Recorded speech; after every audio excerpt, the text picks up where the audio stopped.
Hey there, Red Deer Mayor Ken with you today for another edition of After Council interview today. Always a pleasure to be joined by our Deputy Mayor, Victor Dirksen today. Councillor, good to see you. Thank you. And we have Mitch Thompson here, the Executive Director, Red Deer, of our food bank and a longtime community builder, longtime friend of both of us here today. So we feel, right at home here today. I have to say, Mitch, it's a privilege to be, with your organization today, to commend you on the work you're doing and the support that you're giving Red Deer. Folks will have a little more to say about that later on as we wrap up, but my goodness, please make the food bank a part of your Christmas list this year. I know they could appreciate the support, Mitch? Thank you so much. It's tremendous city that we live in, and people do come forward and help where they can. So thank you for joining us and allowing us to be a part. Yeah, thank you, Mitch. All right, let's fire away, Mitch. Okay, so at our recent council meeting on December 2nd, council passed first reading of a bylaw amendment that would allow the existing $19 million loan agreement with the Western Exposition Association. Mayor, can you talk about the amendments being considered and why they're necessary to support Western Exposition Association's financial sustainability? Absolutely, and thank you, Mitch, for that. The community is certainly aware this has been a very what I would call turbulent last 5 years for the Westerner. There's no question that they took on an expansion in a difficult period of time, and then COVID came in on top of that, and so on. And now they're coming back out of it and rebuilding their capacity. All of that is really reflected in their financial position being quite fragile, I would say. Early in the year, or earlier in the year, I think it would have been around mid-June, the county and the city anteed up a $500,000 apiece to help in their operating challenges. The Donald family added another $500,000 to that, and the foundation, the Westerner Foundation, also added $500,000. So there was a $2 million operating injection in the Westerner. We've gone to the province as well for assistance and in recognition of the financial and the economic impact, Mitch, that the Westerner brings. So as it pertains to the loan, the Westerner is under loan repayment obligations to the city for our payout of banking loans they had in 2020 and so on. However, it is quite apparent that the Westerner will struggle under the current support being offered by the province and in its recovery. They'll struggle to make those payments. They'll struggle to meet the conditions that we put on them. So what council is contemplating right now is really what I would call a loan forgiveness, not an erasure of the loan, but a forgiveness of the loan or its repayment structure at this point in time, I should say. The loan is not forgiven, just the current repayment structure. So one payment has been made on the loan. And now we have to essentially debate when it comes back to council, which will likely be mid-January. We have to debate should we pass the amendments to the loan agreement that allow them to defer their payments. I believe it's into 2028. I could be wrong. I think it's 2028 and so on. So it's very important, I think, for us to realize that at this point in time, the community support is directly, from a financial perspective, I would say exhausted. However, there are still tools that we can use to make the financial response to the Westerner a little bit more manageable. And that's really what the loan bylaw amendments are about. That sounds understandable. Now, when you look at these types of things, exposition associations across the province have some history of ups and downs and challenges, I understand. Councillor Dirksen, if these amendments are approved, how will they benefit the community? And when is council expected to discuss the item again for second and third reading? Yeah, I think it'll come back to council early in the new year. I don't have the exact date in front of me, but I'm glad the mayor clarified that this is not loan forgiveness. That's correct. The way I approach this whole topic is the Westerner has a long history in Central Alberta, and it's contributed a ton to our economy, a ton to our culture. It's part of us. Absolutely. And the city had to make a move even before my time to protect the assets. So that's how I approach it. It's really the city protecting a valuable asset. It is both the history and the importance of the Westerner to our society as we know it, but it's also protection of the city and an important asset. So that we have to make sure we manage that and protect that on behalf of our citizens. So, and the mayor mentioned it. We're waiting for a provincial response on all of the 7 expositions that you mentioned. Yes. And we're hoping that we will see some additional support from the province to kind of help the Westerner find its footings. Other Lethbridge, you may be familiar with, has also had some really big struggles. They've been in the news. Yeah, so it's kind of right across the whole province in terms of how we're going to manage that. But again, protecting our asset, making sure it's hopefully here for a long time to come. Wonderful, wonderful. And gentlemen, that's a big decision for council. It's all, yeah, every decision is a big decision, Mitch. But yeah, this is an important one. People are very aware of it has cost the city in terms of our financial position that we had to backstop it. So that has not gone unnoticed by citizens. For sure. But again, like I say, we need to protect that asset. It's important to our city. Thank you for stewarding. Yeah, you're welcome. Thank you, Mitch. As we look at the things on our plate today that we're discussing, the Downtown Business Association is another topic that on December 2nd, council discussed. You approved the Downtown Business Association's 2025 budget. Mayor Johnston, for those who may not be familiar, can you explain the role of the DBA in Red Deer and what their budget really helps achieve? Yeah, thank you for that. And I think your question is well said. It's certainly conceivable, likely probable, that a lot of Red Deerians don't understand the role of the DBA in terms of its function. So in a very sort of brief sort of snapshot, the DBA was established, I'm going to say 30 years ago under a ministerial order. So it has a defined downtown boundary, and it was set up to really promote all things downtown, so be a voice for the businesses in the downtown.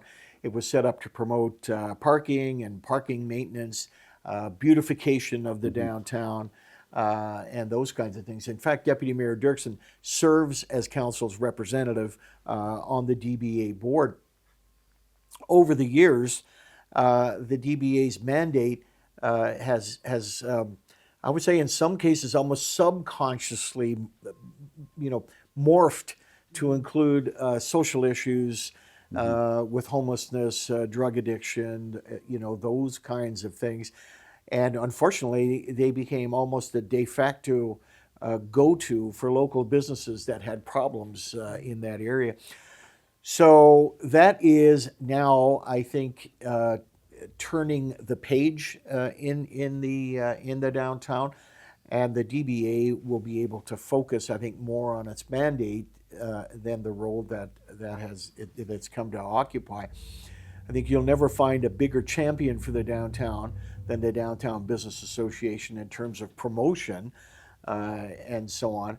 And the changes that we're contemplating into 2025 will not only enhance the role, but it'll certainly promote a larger, and I would say far more comprehensive treatment of the downtown generally outside of existing borders, if that's the direction the community wants to go. The existing membership has to go, because if you're inside that border, you're a member of the DBA. If you're outside the border, you are not a member of the DBA. and so on. So in a nutshell, that's how it works, and so on. And we look forward to, I would say, midsummer 2025. There's a lot of community consultation now around the DBA, a lot of membership consultation around the DBA, and its future going forward. Absolutely. Councillor Dirksen, as councillors are appointed to different boards and committees and different things, you're involved with the DBA. What are some of the priorities or initiatives that the DBA plans to focus on in 2025?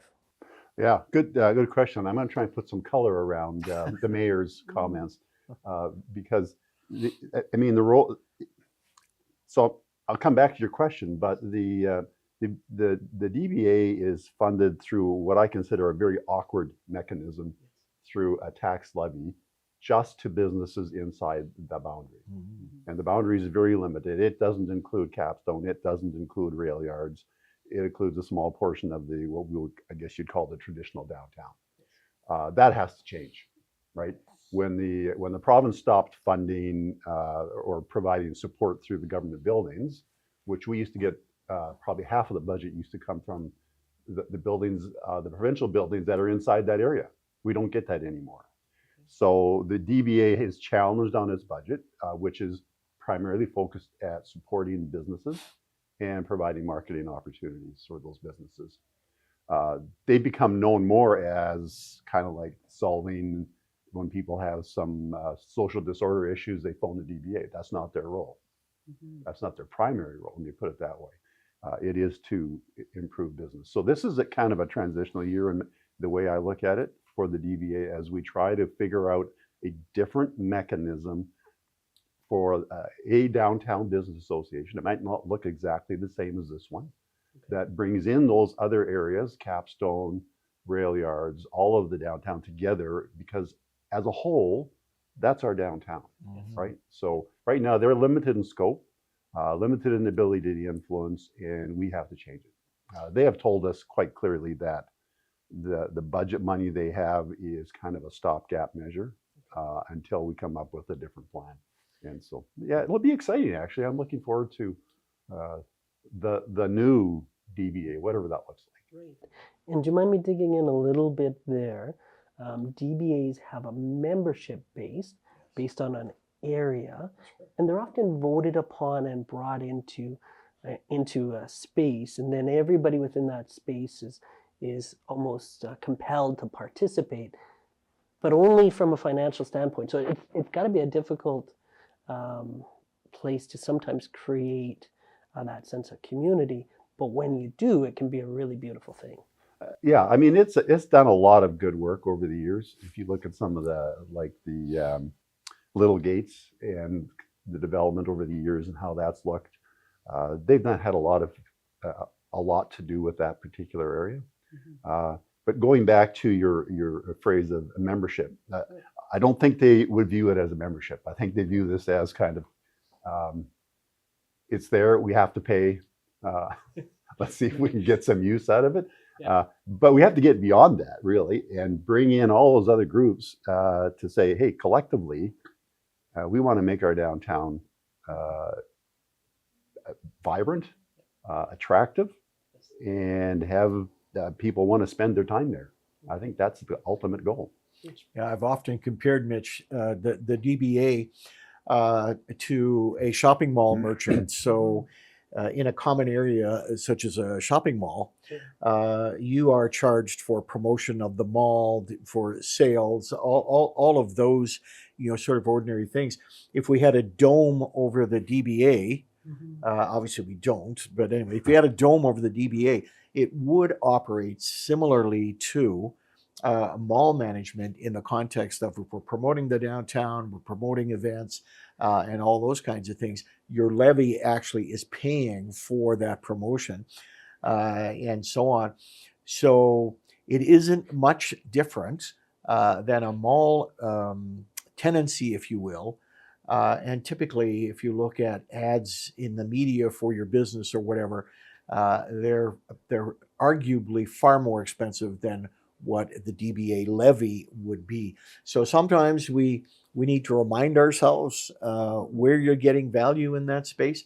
And I think it helps when we understand if you were in a mall situation or whatever, you would be paying it in it, but just in a different way. Absolutely.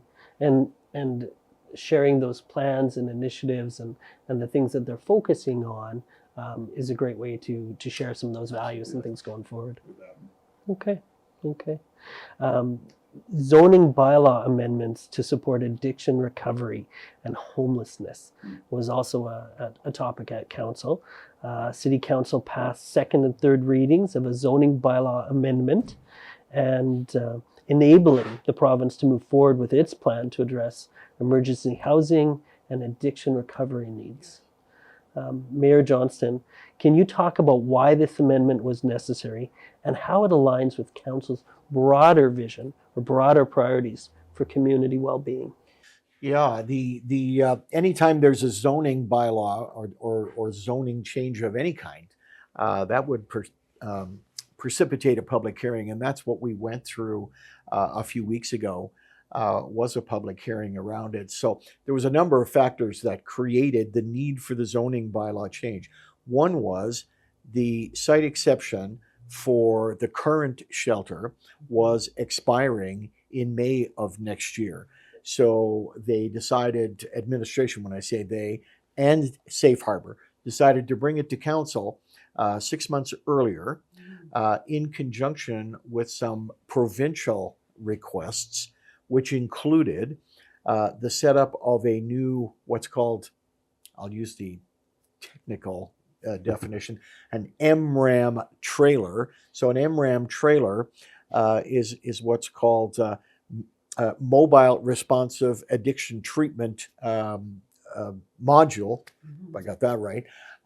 Pretty good. And that is to replace the OPS that's currently on the site. So overdose prevention services as we know them today, as they're defined today, won't exist in the city on the 1st of April next year. Okay. So there'll be a transition away from addiction treatment and far more emphasis on recovery treatment, including drugs that are used to take the edge off addictions and so on. That was the second reason. The third was, in addition to detox services at Safe Harbor, there was a cap limit on the number of detox beds at Safe Harbor. But with the recovery initiative being introduced by the province, council felt, and Safe Harbor felt, and admin, that we should no longer number the number of detox beds. In other words, have a cap on a certain number of detox. You know, it's funny about detox. When that site exception went in 10 years ago, detox was not as needed in our city as it is now, but it is very needed now. So there was an increase in the number of detox beds, and there was also the removal of the cap on detox. And then the final step that we took was a zoning permission for a neighboring property to be zoned potentially as a supervised consumption site.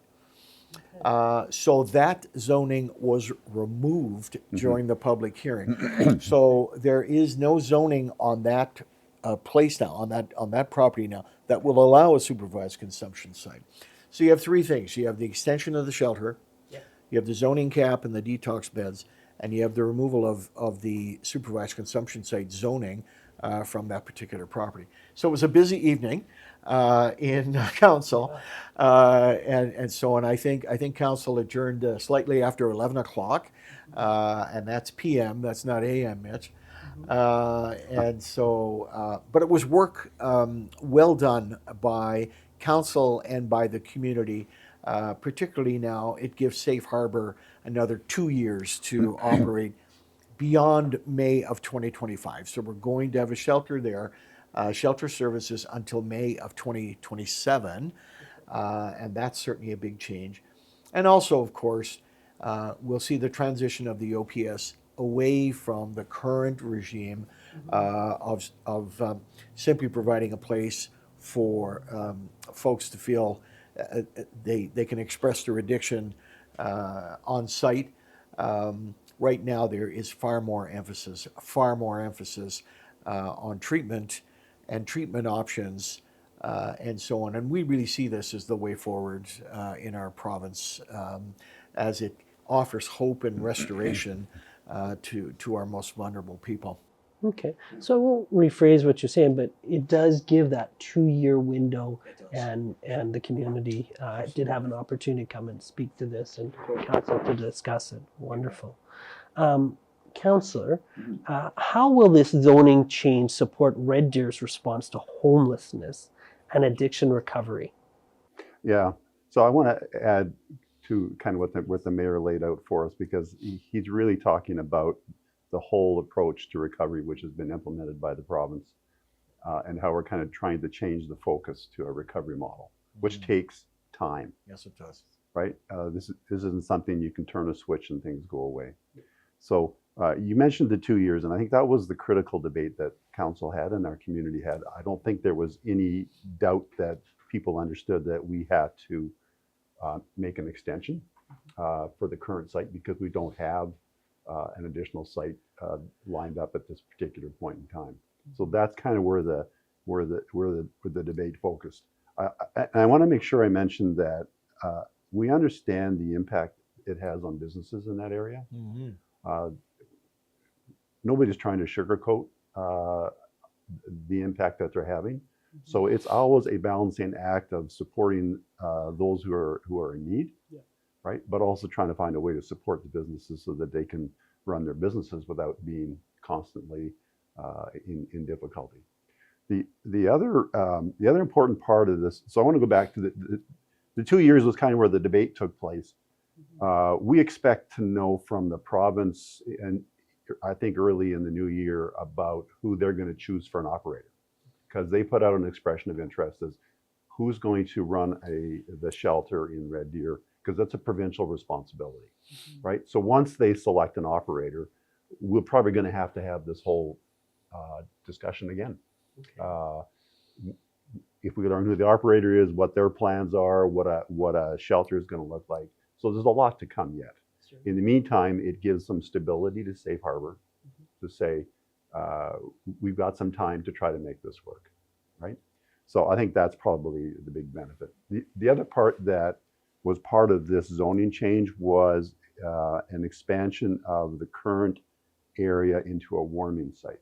So with the cold weather approaching, with our point in time count showing almost a doubling of individuals out on the streets, we had to provide a place during particularly the cold snaps where they could find a warm shelter. So there's an additional area that was given permission to Safe Harbor to open up for that warming site, which should be there on a as needed basis and when the weather turns. So this whole issue is a difficult one for council to grapple with, a difficult one for our community, and I think I would say council is behind the province's move to recovery, as we see that is the only way forward for people that are facing addictions, and the only way forward for our communities. Well said. Okay. So council has had some conversation. Of course, there's a space now for the province to do their part, which I'm sure the community's interested in. And again, moving to a recovery space, there is a warming aspect to this. The preliminary numbers from the point in time count, all important factors to consider, of course. Absolutely. You probably see that impact here, and later you might speak to it. I don't know, but I'm sure. Truly, we see the impact at the food bank for men and women, and even families that are struggling at this time. Yeah. Certainly, we do. Absolutely. If we continue on and talk about some of the other things, of course, like the council discussed, the RCMP quarterly community policing report. There's always some indicators in there that are worth discussing. At the December 16th meeting, council received the RCMP's Q2 report, including crime statistics. Mayor Johnston, can you share some of the key crime trends that were highlighted in the report? And what do they tell us about safety in our overall community? Yeah, great question, and you know, I will say it's very encouraging that over the last 3 or 4 years, our crime statistics continue to fall, which is very gratifying, and so on. So yesterday I compared it, and I'm still chuckling at the comparison. You know, it's sort of like if you take yourself back to 10 years old, this would be the time of year when you'd be getting a report card from your teacher, and you'd either be walking home in dread or walking home with a sense of excitement that you're going to present this to your parents. So we had 12 crime categories on the report yesterday, 9 of which showed decreases from the previous year and from the previous quarter. So this was quite a nice report card that the RCMP presented to us yesterday. So in particular, the persons crimes showed a drop, the break-ins showed a drop, traffic offenses showed a drop. Those kinds of crimes that would really impact us on a day-to-day basis, and so on. You know, you have other crimes like assaults, for example, which also decreased, and so on. But you also have, you know, crimes like fraud, for example, they get reported on, and so on. In particular, instances of senior fraud, all those things, you know, that the RCMP rolls up. I think you know, in looking at it yesterday, there was a great sense that the RCMP continues to play a very pivotal and important role in conjunction with our own community police officers, our CPOs we call them. They're certainly an active partner, and then the province, of course, has also introduced some sheriffs into the mix in the last month or so. They are more focused on problem drug properties and that kind of thing. They won't be doing day-to-day policing. But all in all, Mitch, it was a very, very solid, you know, certainly a solid report, and so on. Quite encouraging in the direction that we're going. And you mentioned that, you know, that those 9 areas, you use the word person, right? And so it almost gives me the sense that you know, in 9 out of 12 areas related to individuals or people, Yeah.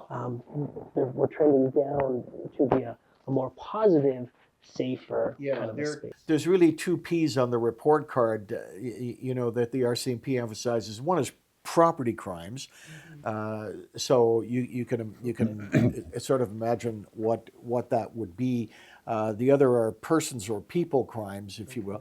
Now, people crimes particularly are essentially those committed against a person itself. So then you bring assaults. You start to break it down into, okay, what are the individual areas, and then you go on into things like traffic offenses, drugs, obviously, impaired driving, all of those things. So I congratulated the RCMP yesterday. We remain, of course, a city that's safe.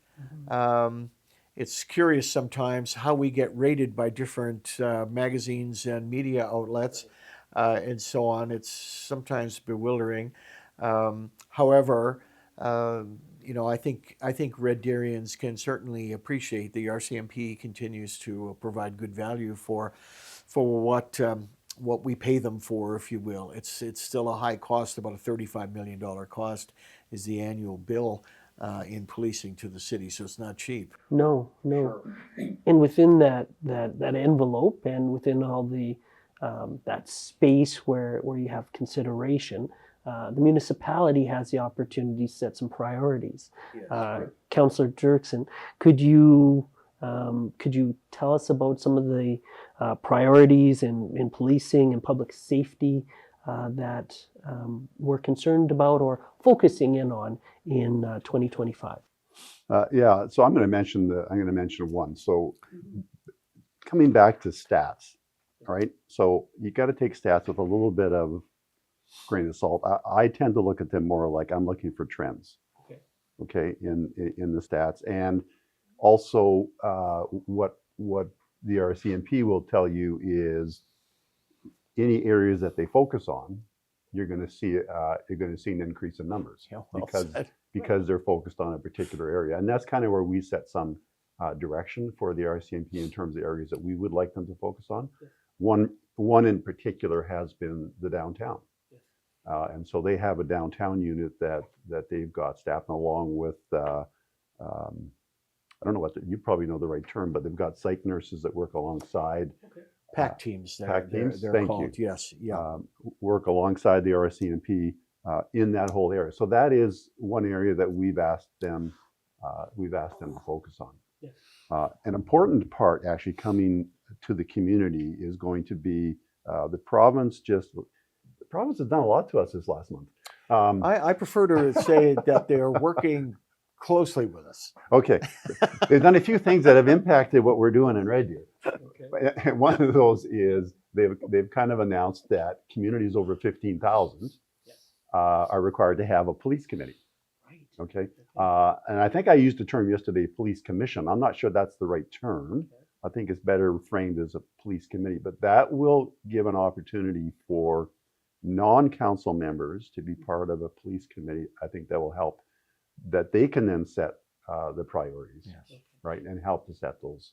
And so would that be more of an advisory type of a capacity versus a something else? You know, when I asked that question yesterday at council, it's early in the game. Okay. I know that our GM McMullen has spent some time with the province starting to get in, trying to figure out what this is going to look like. Okay. But clearly, so I can't answer exactly what it's going to, Right. what the future is going to be, but the citizens will be able to make an impact on what they want to see in terms of policing in our community. So it's an opportunity. Yes. Opportunities always come with some challenges. Yes. So we'll see where that takes us. But that's something that's coming in the new year. Okay, so council's had an opportunity here, bit of a report card and take a look at things, and the community itself is going to have an opportunity to weigh in a little bit and be involved, and those are all wonderful things, it sounds like. I want to just, I think it was Inspector Glassford, Inspector Glassford that mentioned this. I'm not sure. Maybe it was one of her team, but one of the questions was asked by our counselor. Well, why do we hear complaints from citizens that say, you know, forget about the speeding and all these other things and go and arrest the bad guys who are breaking into things, right? Mm-hmm. And they made a really important point, is that when they're conducting traffic or other like what we consider routine policing, it often leads down a certain path because the information they get by pulling some people over often leads them to solutions about some of these other things that are happening. So it is an important part of their process in terms of how they react to crime, how they react to safety, and they find a lot of information out through those routine stops that it was kind of like, okay, well, that makes sense, right? That's kind of where it starts. And they could find contraband in vehicles or weapons or all sorts of things that can come out of those routine policing areas. So it's a good point. That's an interesting point, absolutely. Greater awareness, I imagine, can be helpful for sure. As we continue on and talk about the council meeting, Mayor Johnston, can you explain what changes were made to the elections bylaw and why they are necessary? Well, that's a heck of a question, because the operative side of that question is, are they necessary? But I won't go too far. Remember, the province is working with us. You just said that. You know, Councillor, thank you for reminding me of the close partnership we do have there. I appreciate that. So yes, there's a couple of sort of pragmatic points that are applicable here. One is, as you go into an election season, which will soon be on us, really 2025 will be another election year in the community, and the community needs an election bylaw so that people can see how the election is going to be conducted, how many, for example, signatures are required on nomination documents, polling, for example, polling stations, scrutineers, all those things, which are an ordinary election process. In Alberta this year, the province introduced Bill C-20, which is designed to bring changes to the electoral process in some ways. So there is a couple of material changes. I would argue the biggest one, and certainly the most expensive one, is that we'll no longer be able to use tabulators, electronic machines, if you will, tabulators, to count ballots. Now, we've been using this since 1995 or so, so say 30 years, and so on. So this is quite a change.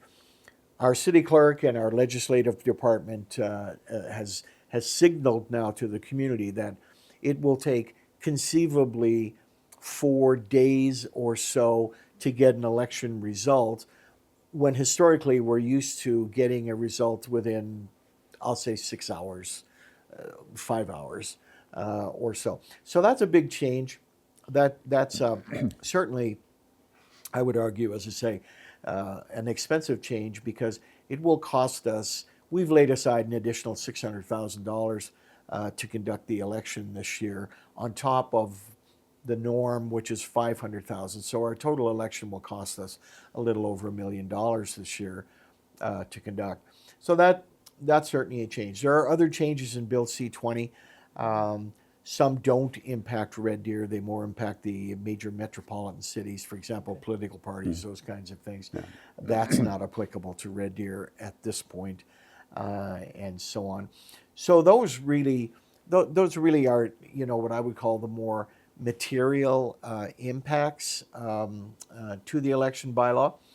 Council decided not to go the route of some other municipalities by not requiring a criminal record check, for example.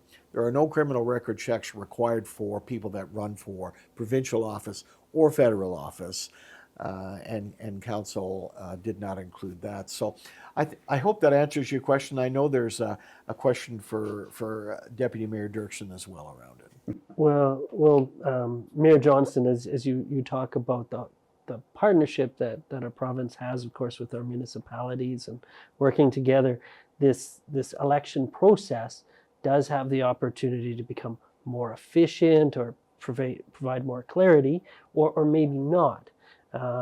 Councillor Dirksen, is the election process and are these changes going to make us more efficient? How do you say things? There's two parts to this. One is if you're a candidate, right? Then it's a whole different way of thinking than it is if you're administering the election. So what we talked about yesterday, the election bylaw really is the administration of an election. And with the change to the way the votes are counted, it's going to be less efficient. Let's be frank. It's not going to be as fast. It'll take more time. And because we're now required to do an electronic registry of voters, can't count votes electronically, but we need an electronic register under the Act. That will take some time at the polling station too. So I would encourage people that if you can get yourself registered or on that voting list, probably through your tax returns, I think, you would probably get into the records through the province. It might make the voting a little smoother come election day. But I look at this more, so I mean, from a candidate point of view, now, mayor candidates are going to have to find 100 friends on their nomination paper. We are. That's a bit of a change. So we are. The bar's gone up there, and councillors aren't quite at the same level. We only have to find 50 friends to sign our nomination papers. But so those are some small changes in the Election Act. But if you are a candidate, if somebody's interested in running, they do need to pay attention to what's in the Act and the requirements so that they're not caught offhand. And Yeah, well I said. expect we're going to have a robust candidate list again, and that's a good thing, right? So While councillors and mayoral candidates will need to find friends and nominators and all of these things, Red Deer is still not a partisan city where it's party politics to be elected to council. It's still one person, one vote, that type of situation. Yeah, that's correct. Okay. that's a topic for a whole other Is it ever? interview. So Oh, yes. I think you can move on to the next question. Absolutely. And he's not even the mayor saying that. All right. I'm the deputy mayor, though. True, true. Does that get me any more pay? No. No, I didn't think so. Unfortunately not, no. Just possibly prestige, Counselor. I'm not I sure. don't even think that. But we digress. Yeah, we won't debate prestige and all that, but procedural bylaw was also something that Yes. came up. And finally, yesterday, council approved all 3 readings of an amendment to the procedural bylaw, introducing committee of the whole to meetings, or committee of the whole meetings, pardon me. Mayor Johnson, can you clarify what committee of the whole means and how it fits into council process? Yeah, so this was quite a change for us yesterday. It's one of those changes that you make in the community, and you really encourage people to follow along, because it's designed to allow council to be what I would call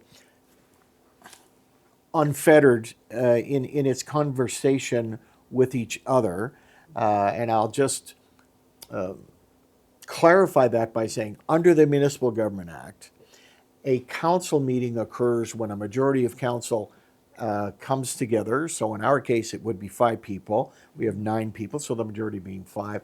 All those kinds of things. And there are restrictions under the MGA that council meetings must be in a public setting. They must be announced beforehand. There needs to be an agenda published. All of those things, so the public can expect that these are the items that council will talk about. This is the procedure that council will follow, and so on. Sometimes councils need more of what I would call a freedom of expression outside of the legalistic constraints of the MGA, but it needs to be done in such a way where the public can participate in that process, and that councilors, and I'm just having a little fun, don't jump on a bus together and decide city matters on the way to Calgary, and then say among themselves, now we all know how we're going to vote when we get to the council meeting today, and all that good stuff. That is a huge no-no. That's how councilors get fired, and all of those kinds of things. What the committee of the whole will do is it'll allow council to have more of an informal conversation. It will be publicly broadcast. It will be publicly accessible to folks that want to come in and attend, and so on. It will have some formality, but it won't be as constrained. For example, today, as Councillor Dirksen, for example, has 10 minutes to talk to an item and no more before the chair, calls them out of order, or whatever the case may be. There are certain, the MGA exists for good reasons and great reasons and so on, but it can be restraining. This is an opportunity for us to get together and talk about current issues, contemporary issues, and then bring those recommendations to council on a formal basis now, and so on. So we won't make decisions at committee of the whole.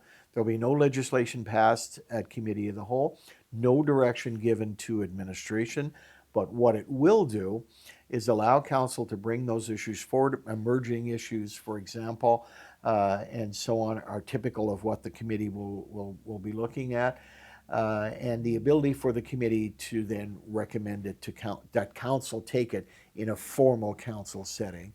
So it may not be as clear to the public, in terms of, do I get it? But I think Deputy Mayor Dirksen made a great comment in the last question, where he talked about administrative policy in an election versus somebody running in an election. So here's council with the opportunity now to be able to discuss issues in more of a free flow manner than they normally would when they would get to council. So it's a good change, very good fundamental change, and hopefully we'll see some great traction on it in 2025. It sounds like a new tool in the tool belt. Well said. Councillor Dirksen, what does the addition of committee of the whole, the committee of the whole meeting mean for council members and for the community? How will this improve decision making, and will it improve transparency or have other benefits? It's a good question. I think other communities use a committee of the whole structure.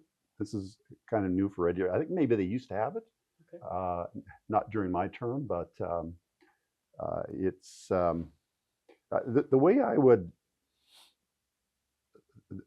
approach it is it quite often when you come to making a decision, you want to sometimes be able to have an exchange of ideas and hear what other people have to say before landing on a position. And I think this provides a mechanism to explore different thoughts, different ideas before you have to make a decision in council. So we haven't tried it yet. We'll see how it plays out. Let's talk about one maybe important decision that we've been wrestling through over the last term with utilities governance, where I think a committee of the whole might be able to say, hey, let's just talk about this and what does this mean, and if we go this governance route, what would that look like? If we go that governance route, because sometimes you just want to explore some ideas. Yes. Yeah. Right. So I'm hoping that works. The other benefit for councillors, Mayor, is that you don't get to be the chair. So we get to be able to rein in the mayor, because he's only he'll only be a member of that committee, and the deputy mayor of the month will get to chair those meetings. So actually that's a good, I think that's a benefit. It gives people the opportunity. So it sounds like there's an informal opportunity for council members to show some leadership in chairing meetings. Sounds like there may be an opportunity for some good dialogue for the community to follow, and maybe learn something about some of the processes in an informal setting. If those are benefits, that sounds pretty neat too. Yeah, I think that's very much. Yeah, I think we're approaching this next year, because that's the last year of this council's term. Yes. Is to say let's try this out, see how it works, and you can always change it for when the next council comes, or massage it a little bit to make it work better. So it's I think it's a benefit to our community. It'll be interesting to see how we get community impact or presentations. We haven't ironed that one out yet. Okay. That's another opportunity perhaps.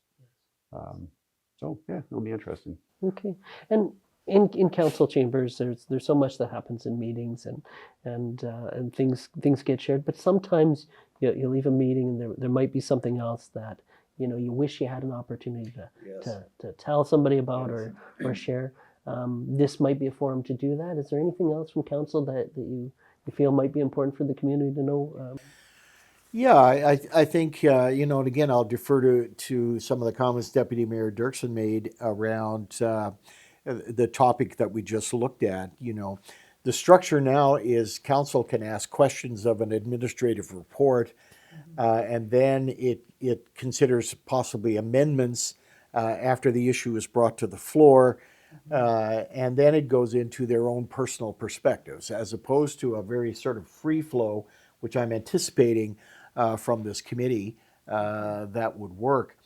But otherwise, yesterday, we certainly, and I took some personal time to express really what the Christmas season's all about, and to thank people, thank citizens really, for hanging with us in a very, very good way in 2024.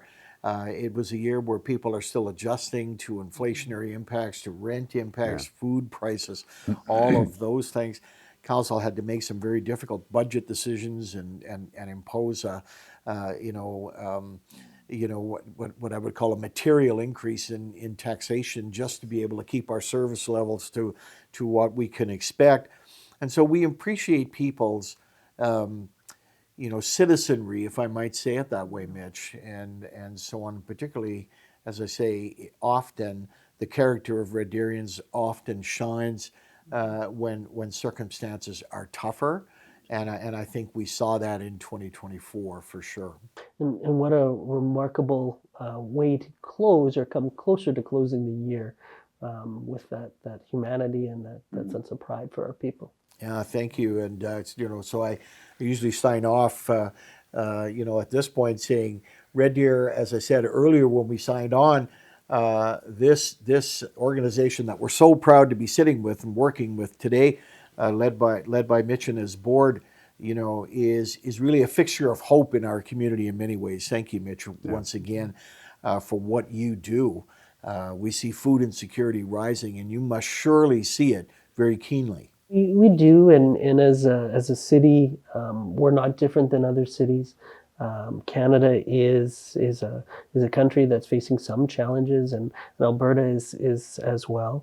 As citizens, we all want to have all the best in life and want to care for our neighbor. And when we do pull out a chair to a table, and we offer something we have to support somebody else, it does make a difference in our community. Red Deer, like many centers, has many people that are facing challenge. 1 in 4 Albertans were deemed food insecure in the last 3 years, and that's a challenge we continue to face.